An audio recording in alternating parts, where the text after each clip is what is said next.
परमपिता परमात्मा सर्व सृष्टि रचनहार कुल मालिक कबीर देव कबीर प्रभु अल्लाह कबीर गॉड कबीर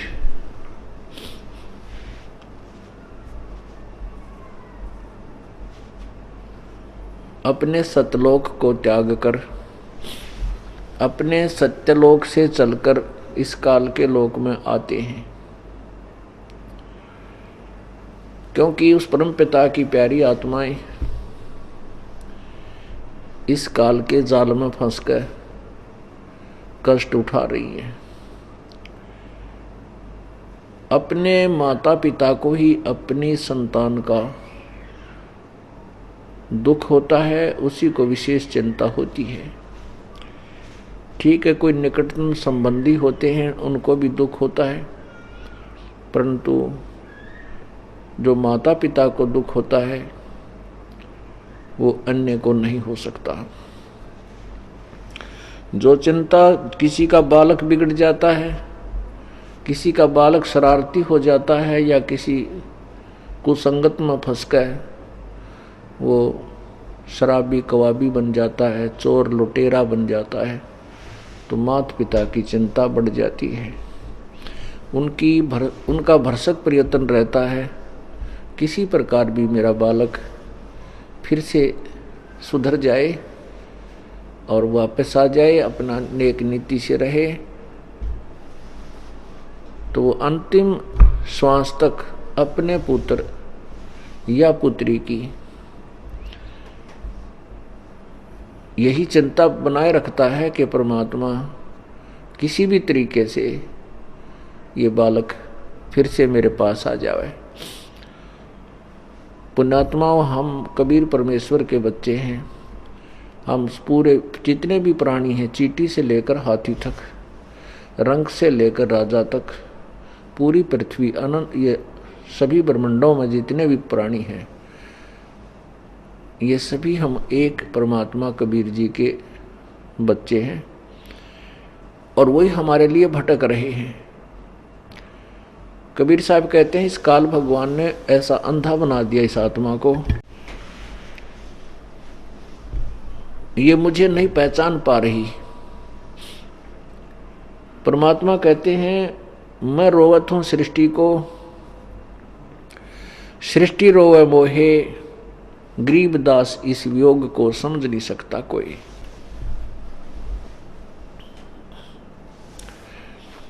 परमात्मा कहते हैं कि गोता मारू स्वर्ग में और जा बैठूं पाताल, कह कबीर मैं ढूंढता फिरूं अपने हीरे मोती लाल। प्यारी आत्माओं, परमेश्वर कबीर जी हमसे भी दुखी हैं। क्यों दुखी हैं? क्योंकि उसके बच्चे इस काल के जाल में फंस गए।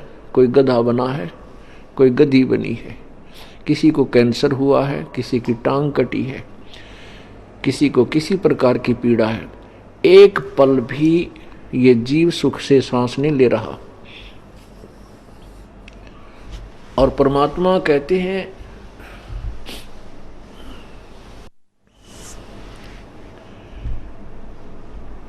परमात्मा आकर बताते हैं कि जिस सुख को तू सुख मान रहा है, ये भोले प्राणी, ये सुख नहीं है। किसी के पास संतान है, जिसके पास संतान नहीं है, वो नो सोचा है कि संतान वाला बहुत सुखी, भगवान मुझे भी एक संतान दे दे। और जिसके पास संतान है तो उसके पास धन नहीं है, तो यूं सोचा है परमात्मा धनवान सुखी, मेरे पास कुछ संपत्ति हो जाए तो मेरा भी ठीक काम चल जाए, मैं सुखी हो जाऊं। पुण्यात्माओं, जिसके पास ये माया है उसकी स्थिति से आप परिचित हो जाइए। कभी कोई मित्र हो, कोई रिश्तेदार हो,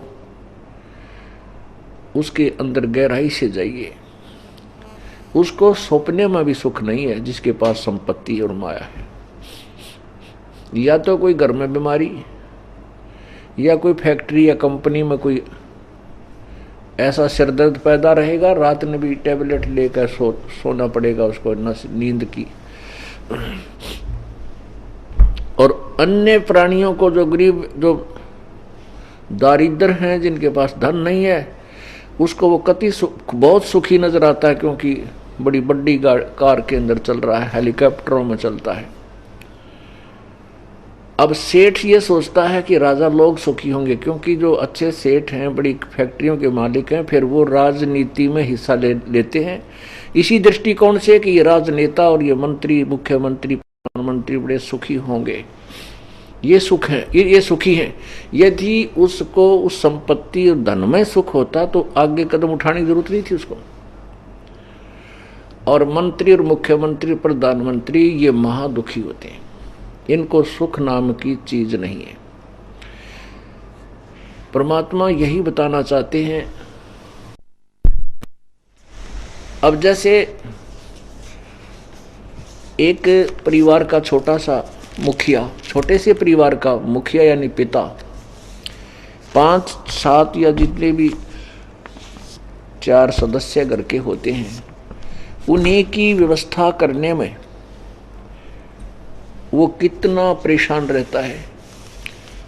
किसी का कोई बीमार हो गया, किसी की शादी आएगी, किसी का छूछत, किसी का दूसर है, को मकान बनाना है,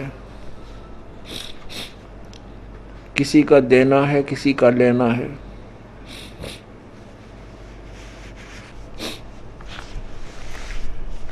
तो एक छोटे से परिवार का प्रधान, स्वामी, पिता, वो सुखी नहीं।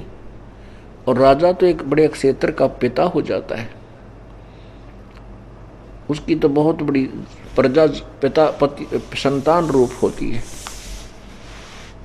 तो वो स्वप्न में भी सुखी नहीं है। हाँ ठीक है, उसके सामने कर्मचारी अधिकारी सलूट मारते दिखे, जब चल आगे पाछे कई काफला गाड़ियों का चलता दिखा है, तो हमने ऐसा लगा है कि ये बहुत राजा बहुत सुखी। राजा स्वप्न में भी सुखी नहीं है, क्योंकि ये लोक सुख का नहीं है, या सुख नाम की चीज नहीं है। परमेश्वर कबीर जी कहते हैं, झूठे सुख को सुख कहे ये मान रहा मन मोद, ये सकल चबीना काल का भाई, कुछ मुख में कुछ गोद। इस झूठे सुख को सुख कहे ये मान रहा मन मोद। कति झूठा सुख। आज मान ले आपके किसी के पास कार है, कोठी है, कोई फैक्ट्री लगा रखी है, हेलीकॉप्टर में चलता है, और कभी भी किसी भी कारण से श्रीरंत हो सकता है, किसी भी कारण से देहांत हो जाता है। पहले तो उस जीवन में कति सुख नहीं, स्वप्न भी सुख नहीं संसार में। पुण्यात्माओं, इस दास ने जब परमात्मा की महिमा, ये वाणी सुनी, और फिर इस परमात्मा की वाणी से इस संसार को तोला, तो उसी दिन से हृदय में यह बात पक्की जो है ना, दृढ़ता के साथ समा गई कि यहाँ कोई जीवन नहीं है जीव का। आज राजा है, एकदम मृत्यु हो जाती है, फिर 84 लाख योनियों में गधा, कुत्ता, सुअर, और तेरा गजब हो। बता के सुख हुआ। मान लीजिए 10 वर्ष राजा रह गया और खूब बकवाद गढ़ ली, और फिर मृत्यु के पास गधा बन गया। बताओ, राज वाला सुख तो 10 वर्ष का, और गधे का दुख मेरे ख्याल में 20 वर्ष का। ओ तेरा गजब भाई। उसके बाद एक गधे के मान ले एक का जीवन में पीछा छूट जाए तो भी देखी जा, ना जाने लगातार 10 जन्म गधे के हो जा, फिर कुत्ते के हो जा, फिर सूअर के, क्योंकि फिर तो एक डाउनवर्ड स्टैंड बन जाता है इसका। इसलिए परमात्मा हमें समझाना चाहते हैं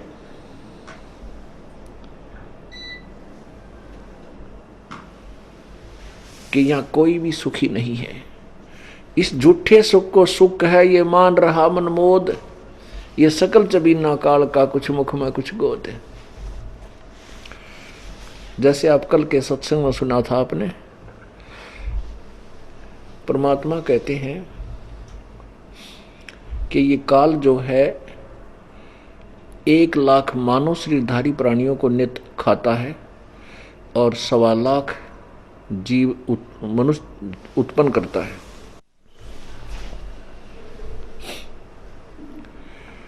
क्योंकि इसको श्राप लगा है 1 लाख मानव शरीरधारी प्राणियों को नित्य खाने का, उसके लिए इसने अपने तीनों पुत्रों रजगुण ब्रह्मा, सतगुण विष्णु, तमगुण शिव जी को एक एक विभाग दे रखा है।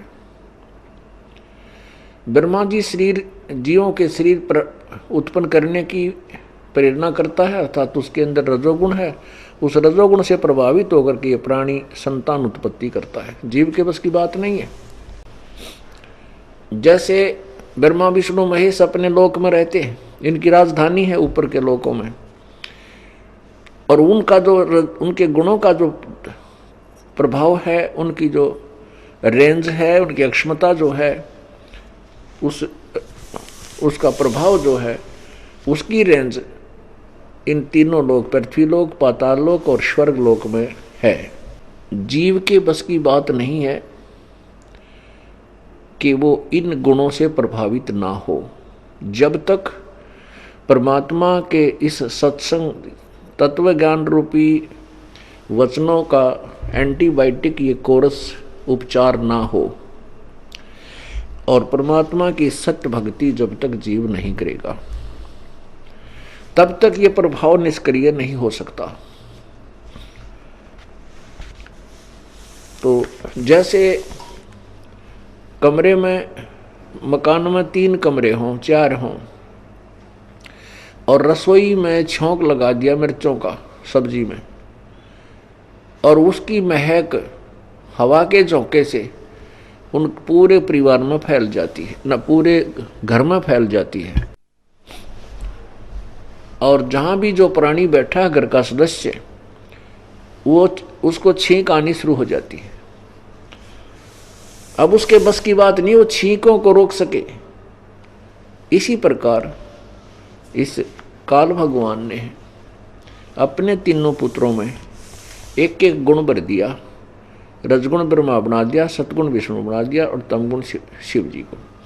इन तीनों की रेंज, इन तीनों का जो प्रभाव है और उनका जो अक्षमता है, उनकी रेंज है, इन तीनों लोकों में अपना पूरा काम कर रही है, जिसके प्रभाव से प्राणी संतान उत्पत्ति करता है। हर प्रत्येक प्राणी, चींटी है, चाहे हाथी है, मनुष्य है, कोई भी प्राणी है, ये उस रजोगुण के प्रभाव से और फिर रजोगुण के प्रभाव से यहाँ की संपत्ति आदि को संग्रह करने में लग जाता है। उसके बाद सतिथि जो है वो भगवान विष्णु का गुण है, सतोगुण। उसे सतिथि बनी रहती है, जैसे आपस में प्यार, मोह, ममता, संपत्ति में मोह, पति पत्नी का मोह, पुत्र अपनी संतान में मोह, माता पिता में मोह, मित्रों के अंदर लगाओ। तो ये जो आप यहाँ रोके रखने के लिए, यहाँ से मन ना हट जा, ये यहाँ से भागने की चेष्टा ना करे, इस करके यह सतिथि बनाने का गुण सतोगुण है, जो भगवान विष्णु के अंदर काल ने स्थापित कर रखा है। अर्थात विष्णु जी जो है सतगुण युक्त बना रखे हैं। और तीसरा गुण तमोगुण है, यह अपना पता है। तमोगुण में आके इंसान ना जाने के जुल्म कर डाला, कितने प्यारे मित्र का लठ मार दी थोड़ी सी बात पे। तो ये संहार करने की जो शक्ति यानी गुण है, ये भगवान शंकर में भर दी। तीनों से ये अपना काम चला रहा है, अपना आहार बनवा रहा है। इसलिए परमात्मा कहते हैं झूठे सुख को सुख है, ये मान रहा मनमोद, ये सकल चबीना काल का, भाई कुछ मुख में कुछ गोद। कुछ तो आज खा लिए 1 लाख, और जो शेष बचे हैं वो गोदी में हैं। गोदी का मीन है, उनको पाल पोस रहा है और फिर समय आने पर उनको खा लेगा।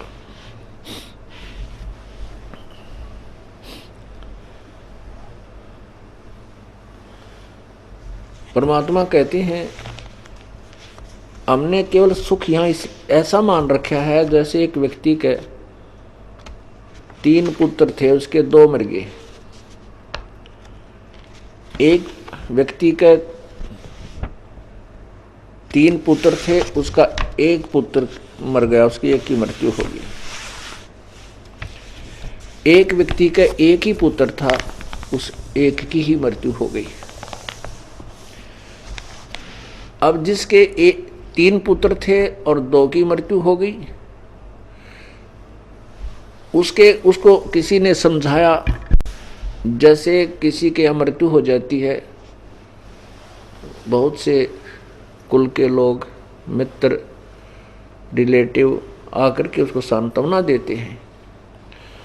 तो वहाँ बातें चलती हैं, कहते हैं भाई ये तो आप देखो, आपके तो एक तो बच गया, 2 लड़के मर गए। उस अमुक व्यक्ति का 1 ही बेटा था और 20-22 वर्ष का होकर के वो मर गया। भाई यहाँ तो एक से एक दुखी है। तो जिसके 2 बेटे मर गए थे, मृत्यु हो गई थी 2 बेटों की, 1 शेष था, उसने अपने दुख को हल्का कर लिया कि चोखा है भगवान, मेरे तो 1 तो बच गया, उस बेचारे का 1 भी नहीं बचा। यानी उसको उसके दुख से तुलना कर नहीं, बेटा यानी अपना जो साथ पित्र, बेटी है या बेटा, पति है या पत्नी, जिसके साथ हम रहते हैं, तो बहुत गणाव है, टक्कर मार कर रोना पड़ता है। तो वो सुख मान लिया उस दुख को ही। पुण्यात्माओं, परमात्मा हमें जो बताना चाहता है, परमात्मा जहां हमारी बुद्धि को उठा करके सेट करना चाहता है, वहां करें पार पड़ेगी।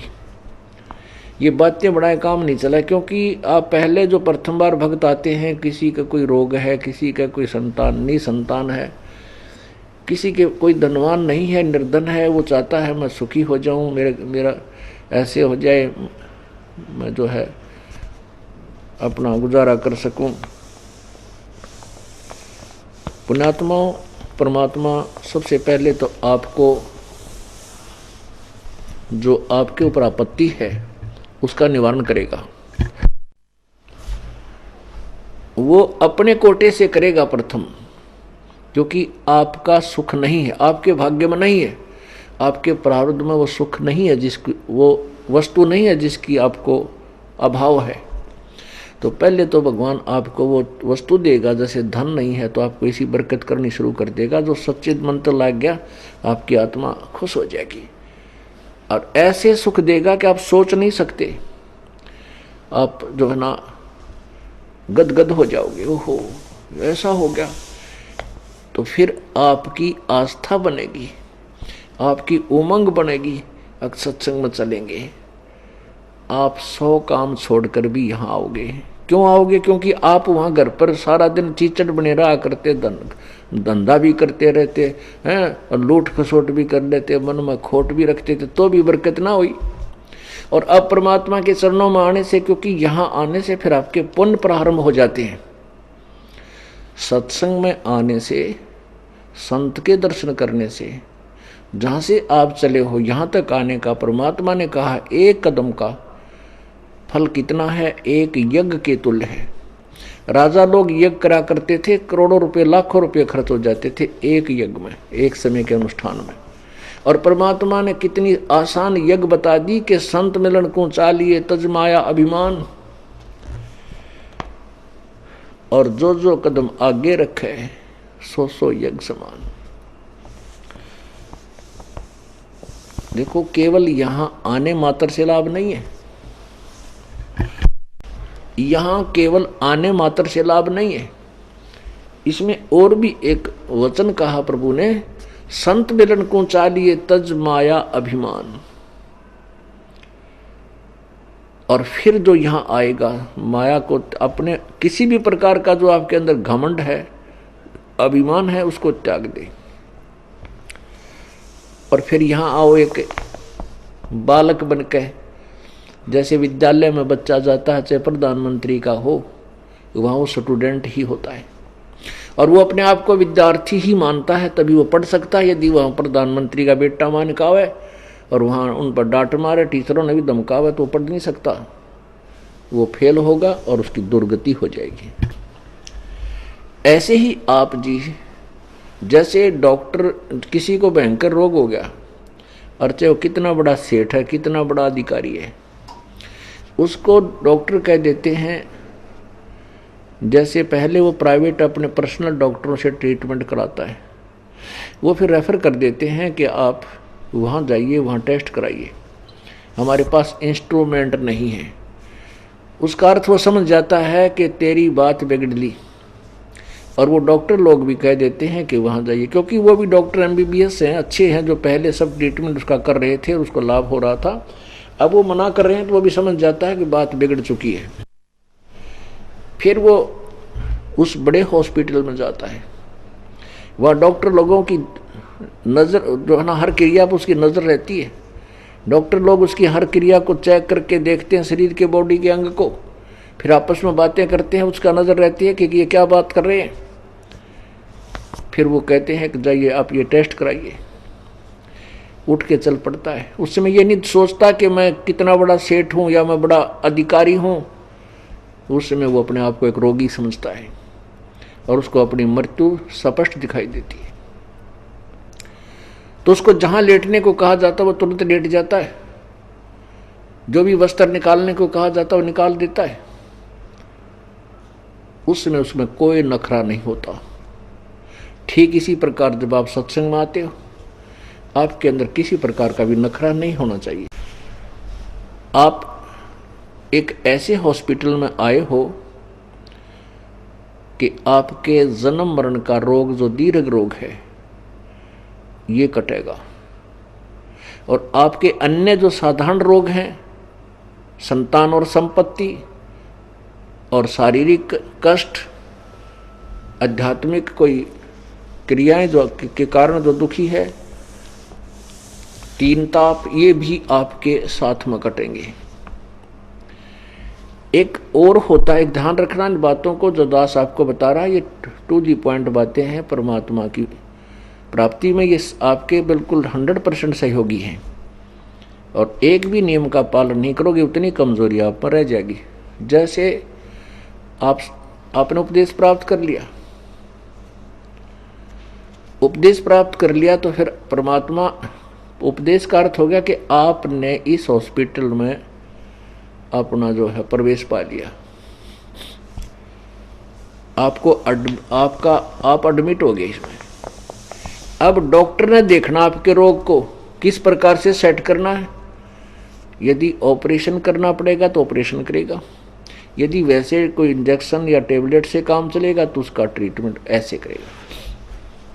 यदि आपने रोग कटवाना है, यदि उस मरीज ने यानी बीमार ने, पेशेंट ने अपना रोग कटवाना है, तो डॉक्टर के ट्रीटमेंट में उसको कोई ऑब्जेक्शन नहीं होना चाहिए।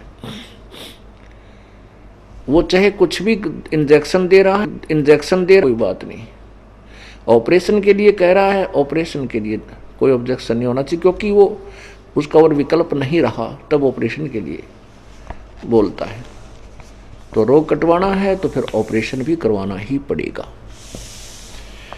इसी प्रकार पुण्यात्मा व परमात्मा के इस हॉस्पिटल में आगे, अब जो भी परमात्मा जैसा भी ट्रीटमेंट आपको दे, आपको किसी प्रकार की भी कोई पीड़ा महसूस होती है, आपको नो ऑब्जेक्शन होना चाहिए। अब जैसे आप सत्संग में आए और आप आज ही उपदेश लिया, रास्ते में आपकी किसी कारण से या घर जा कर के आप किसी कारण से दुर्घटनाग्रस्त हो गए और टांग टूट गई,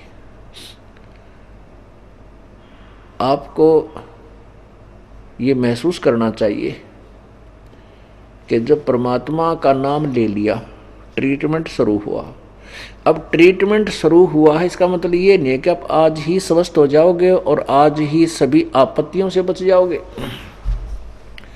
हाँ, इतना अवश्य होगा क्योंकि ट्रीटमेंट शुरू हो गया, आपका उपचार शुरू हो चुका है, आपको और हानि नहीं होगी। और ऐसे टांग टूटी है तो समझो आपकी जान न जानी हो, वह टांग टूटन में बच गई। यानी क्योंकि आपका कोई ऐसा भयंकर कर्म था जानलेवा हो, परमात्मा की शरण में आकर आने से आपकी वो एक हल्की सी चोट में, छोटे से फ्रैक्चर में आपकी जान बच गई। डॉक्टर लोग ऐसा ही करते हैं। जैसे किसी की जान जानी हो, उसका जैसे कैंसर शुरू होगी पैर में, अंगूठे में, तो वो टांग काटेगा, चाहे घुटने मत काटनी पड़े, चाहे पिंडिया मत काटनी पड़े, और चाहे ऊपर जाकर जड़ते निकालनी पड़े, यदि वो जीवन चाहता है तो। ऐसे ही परमात्मा आपके, मान लीजिए आपने उपदेश ले लिया, और उपदेश लेते ही आप ये मत समझना कि हम भगत बन गए और हम सभी कुछ, परमात्मा आज के बाद हमारा कांटा भी ना लगने दे, नहीं लगने देगा, कोशिश तो यही रहेगी प्रभु की। लेकिन हम उन सभी जो नियम हैं उन पर खरे नहीं उतर पाते। प्रारंभ में कोई न कोई मन में दोष खोट बना ही रहता है, अविश्वास भी रहता है। तो ऐसे इसके दौरान आपको कोई ऐसी घटना भी घट जाती है, वैसे तो नहीं घट सकती, गारंटीड बात है, लेकिन वो कोई अपनी त्रुटि, अपनी कोई कमजोरी या वीकनेस, किसी प्रकार का भी कोई फाउल पॉइंट हो जाने से हो जाता है, तो परमात्मा जो करता है उसको समझो कि डॉक्टर कभी भी अपने पेशेंट का बुरा नहीं सोच सकता। तो जो छोटी मोटी हानि है उसको सहन करना पड़ेगा। लाभ कितना होगा आप गिनती नहीं कर सकोगे। तो इसलिए ये पॉइंट आपको इसलिए बताए जाते हैं कि आप भूल जाते हो कुछ दिनों में। आपको परमात्मा ने 4-5 कंटिन्यूस सुख दे दिए और लगातार 2 दुख भी आगे किसी प्रकार के हल्के फुल्के। जब तक आप ज्ञान से पूर्ण परिचित नहीं होते तो आप डगमग हो जाओगे, आप परमात्मा के हॉस्पिटल से निकल जाओगे, फिर आपकी मौत होगी। जब ट्रीटमेंट चल रहा है और उसमें भी कुछ थोड़ी बहुत गड़बड़ हो रही है तो फिर, और ट्रीटमेंट बंद कर दिया तो फिर तो मौत है। इसलिए परमात्मा के दरबार में आने के बाद आपको नो ऑब्जेक्शन होना चाहिए। पहले ज्ञान समझो, ज्ञान समझकर फिर समाधान समझो कि हम क्या विधि बता रहे हैं, और फिर अन्य जैसे सदग्रंथ आपको यही दिखा दिए जाते हैं। आपको ये विश्वास हो जाएगा कि विश्व में न तो ये ज्ञान है और न ही ये भक्ति विधि और मोक्ष का समाधान है। जब आपको यहाँ आने पर भी और फिर भी कोई छोटी मोटी हानि होती है, फिर आप ज्ञान को आधार बनाइए, तब आप इस भगवान के मार्ग में, परमात्मा के इस ऑपरेशन थिएटर में निश्चल पड़े रहोगे। और निश्चल रहोगे तो आपका ऑपरेशन सफल हो जाएगा। अब प्रसंग चल रहा है कि परमात्मा आपको सतलोक ले जाना चाहता है। और सत्यलोक में क्या सुख है पुण्यात्मा? जैसे हम किसी गांव में रह रहे हैं और हम किसी दूसरे शहर में जाना चाहते हैं, वहाँ का व्यक्ति हमें बताता है कि वहाँ ऐसी सुविधाएं हैं, वहाँ ऐसा व्यापार है, ऐसी वहाँ पर कमाई है, तो हम चाहते हैं कि हम भी चले वहाँ पर। हम वहाँ की जो व्यवस्था है, वहाँ का जो हमारे को होने वाला लाभ है, उससे पूर्ण परिचित हो जाएंगे। तब हम अपने नगर को त्याग कर, वहाँ की संपत्ति को बेचकर उस दूसरे शहर में जाएंगे जहाँ हमें बहुत ज़्यादा बेनिफिट लाभ होना हो। इसी प्रकार जब हम सतलोक के सुख के विषय में परिचित होंगे, तब ही हम इस काल के लोक को छोड़ेंगे। इसलिए बार बार आपको बताया जाता है कि यहाँ कोई सुख नाम की चीज नहीं है। तुम इसको सुख मानते हो। किसी का जिसका संतान नहीं है वो संतान से ही मानता है कि भगवान मेरा एक बालक हो जा, मैं भी सुखी हो जाऊं। जिनका संतान है उनने पूछ ले वो कैसे सुखी हैं। यहाँ आपको कम से कम 200 केस, 200 नहीं बल्कि 1000 ऐसे केस दिखा दूं जो कह बेटा पीटे बने, बुढ़िया कहे वो तेरा गजब हुई है, माँ का बेटा हाथ उठा दे उसको, तो एक राक्षस पैदा हो गया उसके। तो ऐसे बहुत घने दुखी हैं इस प्रकार से। लेकिन हम पूर्ण परमात्मा के सत्यलोक के सुख से अपरिचित हैं। अब पुण्यात्माओं, परमात्मा ये चाहता है कि ये प्यारी आत्मा मुझे पहचाने और इन प्यारी आत्माओं को, अपने बच्चों को मैं अपने घर ले जाऊं, वहाँ इनको कोई दुख नहीं। क्योंकि हम पहले सतलोक रहा करते थे, वहाँ हमें कोई कष्ट नहीं था, वहाँ हमारी मृत्यु नहीं होती थी, वहाँ कोई रोग नहीं था। अब यहाँ पर चाहे को 90 वर्ष की आयु का बूढ़ा हो गया, बुढ़िया, कति मरना नहीं चाहते, कोई मृत्यु नहीं मांगता, कति नहीं चाहता।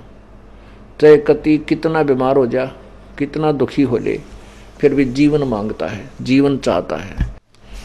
वो ऊपरले मन तो लोग दिखावा चाहे वैसे कह दे भगवान मन उठा ले, पर जब मृत्यु होने योग्य जब रोग आवे है, जब घिघी बन जाती है। ऐसा क्यों है? क्योंकि हम ऐसे लोक में रहा करते थे जहां मरते नहीं थे, हमारी मृत्यु नहीं होती थी। इसलिए भी ये मृत्यु हमने ऑकवर्ड सी लगे है कि बहुत बूढ़िया, तो और इसमें कोई शक नहीं। आज हम संपत्ति है, संतान है, और दिन रात उसी के जोड़न तोड़न में लग रहे हैं, हर कल मृत्यु हो जाए तो अपना है क्या? तो कोई भी यहाँ मृत्यु नहीं चाहता, मरना पक्का, मरना पड़ेगा, 2 दिन आगे पाछे मृत्यु होगी। ये तो यूनिवर्सल ट्रूथ है। लेकिन क्यों नहीं मरना चाहते? क्योंकि हम ऐसे लोक में से आए हैं कि हमने अमरते नहीं थे, ये भी मृत्यु हमने बढ़िया कोई ना लगती। कितनी उम्र का आदमी हो जाए ना सोचा, और जैसे 90 वर्ष का हो गया तो यूँ सोचा है, ये विचार करता है कि 100 वर्ष तक तो जीवन बना ही रहता है। अब कोई 100 वर्ष भी पूरे कर चुका है तो यूँ सुना है कि पहले तो 150 वर्ष जी जाया करते थे, जीवित रहते थे, वो तेरा गजब। और चाहे ऊपरले मन से यूँ कहें जाए भगवान मन उठा ले। एक बुढ़िया बीमार होगी और वो प्रतिदिन नो करे भगवान की तुम्हारे गया मन ठावा भी कोई ना, हे मेरे नाम का तो भगवान और आवेगा, मन न ठाओगा, मेरी मृत्यु होगी। एक पोता था शरारती सा, वो अपने दूसरे भाई ने कहने लगा आज दादी की परीक्षा लेते हैं। अब क्यों करें, अब मैं बताऊंगा। रात के समय अपना काला ऊपर काला हाथ मुंह कर लिया और 9 बांध लिए सींग से लकड़ी के, को सींग ठा लिया कि तो बाहर तेने कम्मा, और ऊपर का नो डाठा मार लिया, रात में एक लंबा चमटा लठ ले लिया। नो बोला बुढ़िया हो ले त्यार, आज तेरी मौत आ गई है। बुढ़िया नो कहे ए मन मन मन बख्श दे, तन मैं पाई ठाण दे और देख ले को अगर मौत है, वो तेरा गजब हुई है। तब वो छोरा ने मुँह खोल दिया और दूसरा भाई बुला लिया, देख दादी ड्रामा कर रही थी। फिर वो लगी लड़ रे ढेड़ तने फूक दूँ, मैं तुम्हें कह रही थी मैं डरू मरण तय, पहले तुरंत गेर बदल गई बुढ़िया। तो पुण्यात्माओं, यहाँ कोई मरना नहीं चाहता और मरना पक्का होगा। तो ऐसा क्यों है? क्योंकि हम ऐसे लोग से आए हैं जहाँ हमारी मृत्यु नहीं हुआ करती, वहाँ हमारा अजर अमर शरीर होगा, अजर, जिसमें बुढ़ापा नहीं आता।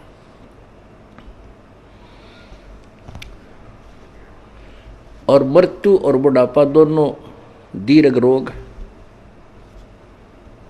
परमात्मा क्या बताते हैं? भाई तन दर सुखिया कोई ना देखा, भाई तन दर सुखिया कोई ना देखा, जो देखा सो दुखिया हो, उदय अस्त की बात करते हैं, मन सबका किया विवेक का हो, सबका किया विवेक का हो। भाई घाटे बाधे सब जग दुखिया, के गृहस्थी बैरागी हो। घाटे बाधे सब जग दुखिया, क्या गृहस्थी बैरागी हो। सुख देव ने दुख के डर से, गर्भ में माया त्यागी हो। गर्भ में माया त्यागी हो, तंदर सुखिया कोई न देखा। जो देखा सो दुखिया हो, उदय अस्त की बात करत हैं। मन सबका किया विवेक का हो, सबका किया विवेक का हो। जंगम दुखिया योगी दुखिया, तपस्वी को दुख दूना हो। जंगम दुखिया योगी दुखिया, तपस्वी को दुख दूना हो। आशा तृष्णा सबको व्यापे, कोई मैल ना सुना हो। कोई मैल ना सुना हो, तंदर सुखिया कोई न देखा। जो देखा सो दुखिया हो, उदय अस्त की बात करत हैं। मन सबका किया विवेक का हो, सबका किया विवेक का हो। भाई साच कहूं तो जग ना माने, झूठ कही ना जाई हो। साच कहूं तो जग ना माने, ये झूठ कही ना जाई हो। ब्रह्मा विष्णु ये शिव जी दुखिया, जिन ये राह चलाई हो। जिन ये राह चलाई हो, तंदर सुखिया कोई न देखा। जो देखा सो दुखिया हो, उदय अस्त की बात करत हैं। मन सबका किया विवेक का हो, सबका किया विवेक का हो। सुरपति दुखिया भूपति दुखिया, रंक दुखी बपरीति हो। सुरपति दुखिया भूपति दुखिया, रंक दुखी बपरीति हो। कहें कबीर और सब दुखिया, एक संत सुखी मन जीती हो। संत सुखी मन जीती हो, तंदर सुखिया कोई न देखा। जो देखा सो दुखिया हो, उदय अस्त की बात करते हैं। मन सबका किया विवेक का हो, सबका किया विवेक का हो। सुरपति दुखिया भूपति दुखिया, रंक दुखी बपरीति हो। सुरपति दुखिया भूपति दुखिया, रंक दुखी बपरीति हो। कहें कबीर और सब दुखिया, संत सुखी मन जीती हो। एक संत सुखी मन जीती हो, तंदर सुखिया कोई न देखा। जो देखा सो दुखिया हो, उदय अस्त की बात करत हैं। मन सबका किया विवेक का हो, सबका किया विवेक का हो। पुण्यात्माओं, परमात्मा कहते हैं तुम तो छोटे मोटे कोई एक मकान प्लाट न मांग कर सुखी मानते हो अपने आप को कि हम सुखी हो जाएंगे कि नहीं। उदय और अस्त के बीच जिसका शासन था, जहाँ सूर्य उदय होता है और जहाँ अस्त होता है, अर्थात पूरी पृथ्वी का शासक, वो भी दुखी। आप तो एक छोटे से कोई फैक्ट्री ला करके इस सब सुख मान रहे हो कि नहीं।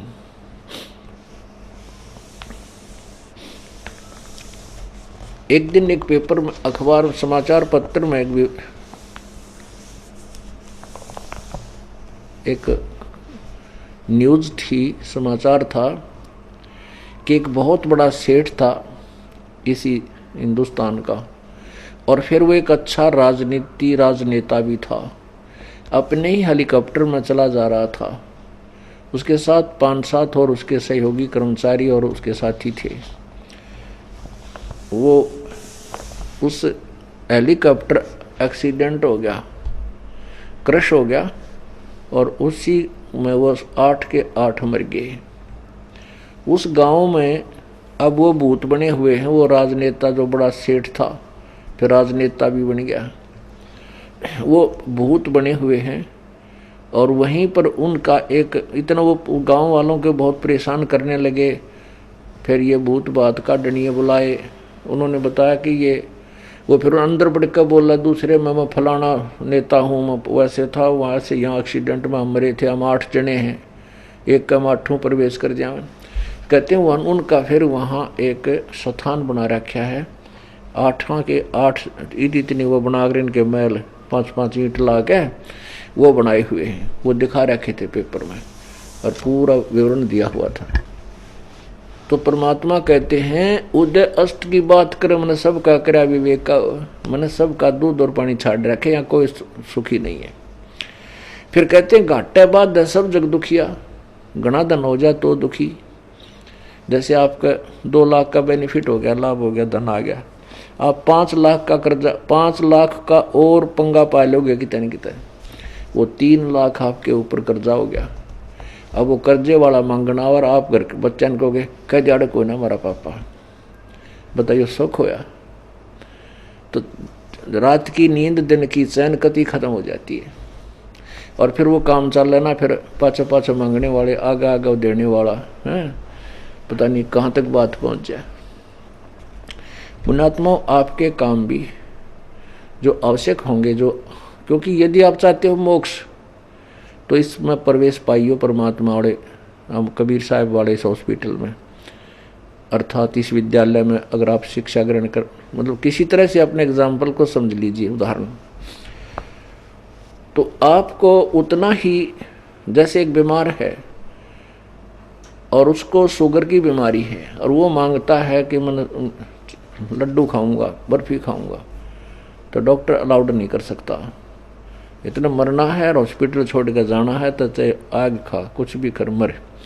तो इसी प्रकार जो यदि आपने ये रोग कटवाना है जन्म और मरण का, तो आप तो कुछ भी मांग सकते हो क्योंकि मरीज हो, लेकिन आपको जो वो हानि कर सकेगी वो वस्तु मालिक नहीं देगा। आपने यदि मोक्ष प्राप्ति के लिए यहाँ आना है, पहले तो ज्ञान समझो, ज्ञान समझकर फिर इसमें प्रवेश पाओ। और फिर यदि आपकी जो आवश्यक वस्तु है, नहीं तो डॉक्टर के आपको खिला करा जी कोई ना, वो भी तुमने सोचे ताकतवर हो ये भी खावे या अच्छी तरह खावे है, लेकिन जो आपको हानि होगी वो वस्तु डॉक्टर अलाउड नहीं करेगा। तो परमात्मा आपको वो वस्तु देगा जो आपके हित में होगी, अहित में होगी, आप कितनी डिमांड करिए मालिक नहीं देगा। और इस ज्ञान जो समझ गया, जो समझदार है उसको पता है तेरा शुगर है तो आप पे को नहीं मांगे, वो चीनी नहीं ग्रहण करेगा ना औरों को बना करेगा, भाई मेरी फीकी चाय बनाना। और बालक कर सके है मैंने दे लड्डू खाऊंगा बर्फी खाऊंगा, नहीं, उसको माता पिता नहीं दे ना, भाई मर जाएगा तू, पहले मुश्किल से जान बची हुई है। तो पुण्यात्मा ऐसे परमात्मा आपको वह वस्तु देगा जो आपके हित में होगी, अहित वाली को नहीं देगा। तो क्या बताते हैं, घाटा बाद सब जग दुखिया। घाटा हो गया, हानि होगी तो वैसे नेचुरल दुखी, और बाद में भी यानी लाभ हो गया तो और दुखी। किधर गुटी लाने लग जाएगा या किसी के ला लट्ठम लट्ठा होकर मुकदमे कर बैठेगा, यानी उसको चैन कती नहीं। फिर कहते हैं सुखदेव ने दुख के डर से गर्भ में माया त्यागी हो। सुखदेव ऋषि को ज्ञान होया मां की गर्भ में, क्योंकि माता के गर्भ में प्राणी को अपने पिछले और आने वाले प्रारब्ध की पूरी जानकारी होती है। तो मां के पेट में ये प्राणी दिन रात यही प्रार्थना करता है, परमात्मा एक बार मुझे इस नरक से निकाल दे। ये प्रभु पीछे मैंने बहुत गलतियां की हैं, आगे नहीं करूंगा। पीछे ऐसी ऐसी गलतियां की कि मैं आपको भूल करके संपत्ति और संतान के चक्कर में अपना जीवन बर्बाद कर गया और मेरे साथ कुछ नहीं चला। अब के प्रभु ऐसी गलती नहीं करूंगा। अब जो ही वो माँ के गर्भ से बाहर आता है, तीनों भगवान रजगुण ब्रह्मा सतगुण विष्णु तमगुण शिव जी की जो त्रिगुणमयी माया है, इनका तीनों का जो जाल है एकदम बुद्धि भ्रष्ट कर देता है, इसको अचेत कर देता है। इसको फिर नए सिरे से पढ़ाया जाता, ये तेरा पिता है, ये तेरा पापा या तेरी माँ भाई बहन, और फिर कह ख ग ये सारे ABC इसको नए सिरे से पढ़ाई जाती है। और फिर ये आध्यात्मिक ज्ञान भी उसको नए सिरे से याद दिलाया जाता है। तो ऐसे ही सुखदेव को माँ के गर्भ में ये याद था, इसलिए 12 वर्ष तक माँ के पेट से बाहर नहीं आया। फिर ब्रह्मा विष्णु महेश से कहा कि तुम बाहर आओ भाई सुखदेव, ऐसे 12-12 वर्ष तक यदि माताएं बच्चों को गर्भ में रखेंगी तो हमारी व्यवस्था खराब हो जाएगी, माँ दुखी हो जाएंगे, तू बाहर आ जा। सुखदेव ने यही प्रार्थना की थी कि हे प्रभु, बाहर आते ही आप बुद्धि भ्रष्ट कर देते हो, आप अपनी इस त्रिगुणमयी माया को 1 मिनट रोक लो, जब तक मैं बाहर आऊं तो मैं बाहर आऊंगा, नहीं मैं नहीं आऊंगा। तब उन्होंने थोड़ी सी देर के लिए, जैसे भैंस के सींग पे या गाय के सींग ऐसे होते हैं अमूमन, तो उसके ऊपर राई रख दे, अर्थात सरसों का दाने के टाइप होती है राई का बीज, तो वहाँ रखते ही नीचे आए, यानी इतनी देर, सेकंड का भी कुछ हिस्सा। उन्होंने कहा कि हम इतनी देर तो रोक सकते हैं, इससे ज़्यादा हम इसको नहीं रोक सकते। सुखदेव ने कहा कि तुम इतनी देर ही रोक दो। उसी समय वो बाहर आया, उसको चेतना बनी रही और भक्ति में लग गया। तो कहते हैं सुखदेव ने दुख के डर से गर्भ में माया त्यागी हो। फिर बताते हैं जंगम दुखिया योगी दुखिया तपस्वी को दुख दूना हो, आशा तृष्णा सबको व्यापे कोई मैल ना सुना हो। ये जंगम शेख सेवड़े योगी, अब जैसे योग साधना करते हैं योगी, वैसे तो योग का अर्थ होता है परमात्मा प्राप्ति का प्रयत्न, उसको योग कहो भक्ति कहो। लेकिन हमने योग एक ऐसा रूटीन बन गया कि जो शारीरिक क्रियाओं के लिए हम क्रिया करते हैं, शारीरिक स्वास्थ्य के लिए प्राकृतिक क्रियाएं करते हैं, योग आसन, हम उसी को योगी कहने लगे। तो वो योगी दुखी, क्योंकि योग करने से, योगासन करना पाप नहीं कर सकते हैं, लेकिन केवल योग करने से मोक्ष नहीं, क्योंकि वो तो शारीरिक स्वास्थ्य में सहयोगी है, लेकिन मोक्ष तो नाम से होगा, भक्ति के करने से होगा। फिर कहते हैं तपस्वी को दुख दूना हो। अब तपस्वी पहले तो अपने शरीर को फूके, शरीर को पीड़ा देकर तप करता है, फिर अगले जन्म में वो राजा बन जाता है।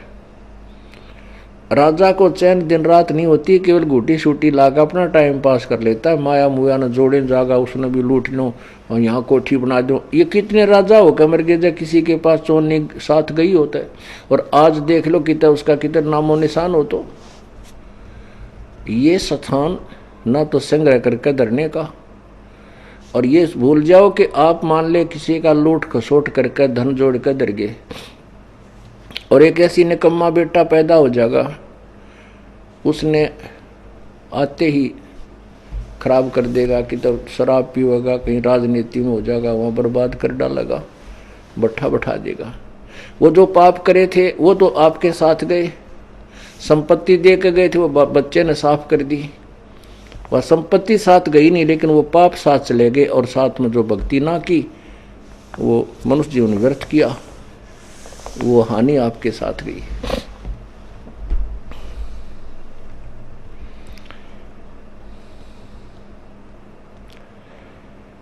अब कहते हैं साच कहूं तो जग ना माने, झूठ कही ना जाई हो। ये ब्रह्मा विष्णु शिव जी दुखिया जिन ये राह चलाई हो। पर हम जैसे पवित्र हिंदू धर्म में जन्म होने के कारण हम ब्रह्मा विष्णु महेश को सुप्रीम पावर माना थी, यानी बहुत बड़ी शक्ति, समर्थ शक्ति, पूर्ण परमात्मा, सबके रचने वाले, इन्हीं को मानते थे। अब परमात्मा कहते हैं ये भी दुखी। विष्णु जी का इतिहास पढ़ लो विष्णु पुराण में, नारद जी ने श्राप दे दिया, फिर देवताओं की लड़ाई होगी, विष्णु जी भी लट्ठम लट्ठा खूब लड़ाई करी। खुद कहता है विष्णु जी, जैसे आपने विष्णु पुराण में, दुर्गा पुराण में पढ़ा था कि या तो मैं तप करने पर लगा रहता हूँ, फिर बाद में राक्षसों के साथ लड़ता रहता हूँ, कुछ समय मिलता है तो रुक्मिणी के साथ सुख का समय व्यतीत कर पाता हूँ। आप पर स्वीकार करें, हम तो बहुत दुखी। फिर नारद जी के श्राप से श्री रामचंद्र रूप में विष्णु जी आए। एक दिन भी जब सूखा गया हो तो उसका बचपन में वनवास हुआ, पिताजी का स्वर्गवास हुआ, उसके बाद सीता का अपहरण हुआ, रावण के साथ युद्ध हुआ, सीता जी को वापस ले आए। आते सीता जी गर्दन काट दी। बेटा संतान कहीं है, पत्नी कहीं है और आप कहीं है। वो व्यक्ति से सारी पृथ्वी का राजा, उसको सुख कति नहीं। तो परमात्मा कहते साच कहूँ तो जग नहीं माने और झूठ कही ना जाई हो। ये ब्रह्मा विष्णु शिव जी दुखिया जिन ये राह चलाई हो, क्योंकि ये संसार ये काल की जो व्यवस्था है ब्रह्मा विष्णु महेश ही चला रहे हैं। कैसे चला रहे हैं कि उत्पत्ति, सतिथि और संहार ये काल के जुगाड़ को जोड़े बैठे हैं और इनका पिता काल है, वो इन 1 लाख मानव शरीरधारी प्राणियों को नित आहार करता है। पुण्यात्माओं, जैसा कल आपको बताया था, धर्मदास तो 1 लाख दुहाई, ये सार शब्द कई बार न जाई, सार शब्द बार जो पढ़ी, ये बिचली पीढ़ी हंस नहीं तेरही। आप बिचली पीढ़ी के हंस हो। हंस किसे कहते हैं? वो पुण्यात्मा, जैसे हंस एक पक्षी होता है, वो पक्षी बुगले जैसा होता है, एक जैसा कलर, एक जैसी हाइट, सेम टू सेम। उनकी पहचान यही होती है, एक ही तालाब पर बुगला भी हो और वो क्या नाम है हंस भी हो। तो बुगला तो खाएगा मच्छी या कीड़े मकोड़े, घोगे व शंखले से, लेकिन हंस नहीं खाएगा। हंस तो वह मोती की तलाश करेगा, मोती खाएगा। हंस पक्षी में एक और गुण दिया प्रभु ने। आप 1 गिलास दूध और 1 गिलास पानी मिक्स करके किसी पात्र में हंस के सामने रख दो, हंस उसमें चोंच डालेगा और दूध को पी लेगा, पानी को वहीं छोड़ देगा, जल को छोड़ देगा, वहीं निकाल देता है। दूध और पानी को भिन्न भिन्न करना दूध पानी छानने का एक गुण है। ऐसे ही वो हंस, वो भक्त आत्मा जो परमात्मा के चरणों में आ गई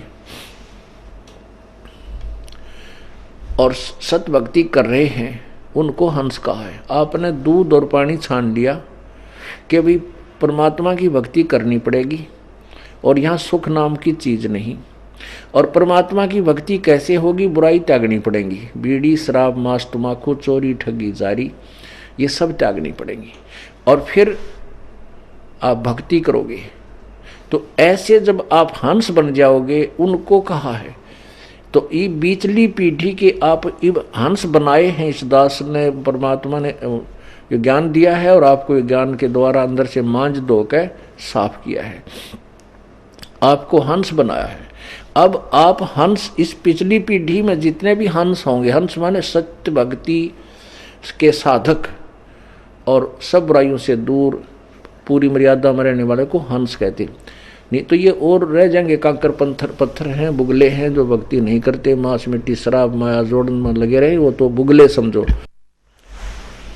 वो भी मानव शरीर है, लेकिन हंस वो होते हैं जो सब बुराई त्याग कर सत्य भक्ति करते हैं। और आपने दूध और पानी छान लिया। आप दूध और पानी छानने के लिए आपके अंदर एक गुण दे दिया, इस दास परमात्मा कबीरदास साहिब के द्वारा दिया हुआ है तत्व ज्ञान। इसके द्वारा आपने दूध और पानी छान लिया कि भाई यदि ब्रह्मा विष्णु जी की पूजा करेंगे विष्णु लोक में जाएंगे, और जब पुण्य समाप्त हो जाएंगे वापस आएंगे, 84 लाख योनियों में भी भटकेंगे, क्योंकि ब्रह्मा विष्णु महेश ये तीनों नासवान देवता हैं। ये पूर्ण मोक्षदाय, पूर्ण मुक्त नहीं है, अजर अमर नहीं है। यदि हम ब्रह्म साधना करते हैं, जो इनका पिता ज्योति निरंजन काल है जिसको ब्रह्म बोलते हैं, वो भी, उसकी भी मृत्यु होती है। गीता जी अध्याय नंबर 15 के श्लोक नंबर 16 में स्पष्ट किया है, क्षर पुरुष ये ब्रह्म है, अक्षर पुरुष ये परब्रह्म है, और इनके लोकों में जितने प्राणी हैं वो भी नासवान है और ये भी नासवान है। इसलिए 15वें अध्याय के गीता जी के श्लोक नंबर 17 में कहा कि उत्तम पुरुषत्व अन्य परमात्मा इति उदाहरते। यह लोक तरम अविश्य विभर्ति अव्यय ईश्वर है, जो तीनों लोकों में प्रवेश करके सबका धारण पोषण करता है, वो वास्तव में अविनाशी परमात्मा है। और वो तो कोई और है, वो ऊपर वाले दोनों से अन्य है। यदि हम ब्रह्म साधना करते हैं, वेदों में उसका ओम मंत्र है, तो ओम मंत्र का जाप भी इनकम्प्लीट है, क्योंकि ओ गीता जी अध्याय नंबर 17 के श्लोक नंबर 23 में ओम तत्सत इति निर्देश ब्रह्मण त्रिविध समर्थ है। ब्रह्मण माने सच्चिदानंद घन परम अर्थात पूर्ण परमात्मा के स्मरण का, भक्ति करने का ओम तत्सत ये एक मंत्र है, यही इसी का निर्देश है। और इसको सुमरण करने की 3 प्रकार की विधि है, तो ये दास बताएगा। तत्सत ये सांकेतिक शब्द हैं, ओम तत्सत ये कोई मंत्र नहीं है, ओम तो ब्रह्म का है, तत् और सत्य सांकेतिक है, तो दास बताएगा। तो ये तीनों मंत्र मिल जाएंगे और मर्यादा में रहोगे, तीनों मंत्र मिल गए, नाम टूट गया, खंड आप नहीं जा सकते 7 जन्म भी। तो इस प्रकार मर्यादा में रहना आखिरी सांस तक, और तीसरा नाम भी मिल गया, ये मत समझना तुम पार होगे, नहीं।